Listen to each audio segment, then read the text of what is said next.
তুমি সোজা দাঁড়িয়ে হল পরিদর্শককে বলবা, স্যার আমাকে এই ব্যাচটা চেঞ্জ করে দেন। তো দেখো, যারা 2026 সালে এসএসসি পরীক্ষা দেবা, তোমাদের এসএসসি পরীক্ষার সিট প্ল্যান পুরো পরিবর্তন এসেছে।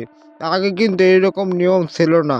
বর্তমানে শিক্ষা মন্ত্রণালয় থেকে বলা হয়েছে যেগুলো 4 ফুট বেঞ্চ, দেখো 4 ফুট বেঞ্চ আছে, 6 ফুট আছে, 5 ফুট আছে, যেগুলো 4 ফুট বেঞ্চ লম্বা 4 ফুট, সেই বেঞ্চে শুধুমাত্র একজনই বসবে।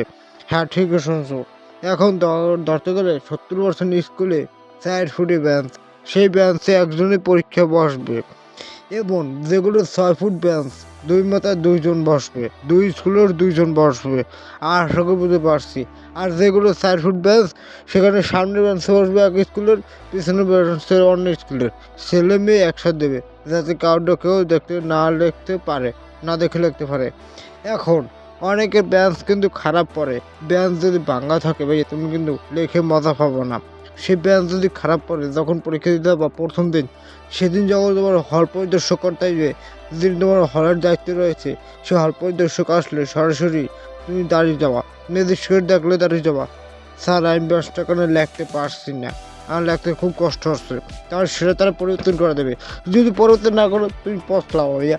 তোমার যে কোনো সমস্যা তুমি সোজা স্ট্যান্ডভাবে দাঁড়িয়ে যাবা, স্যার আমার এই সমস্যাটা সমাধান করে দেন, তাহলে অবশ্যই তোমাকে সেটা সমাধান করে দেবে।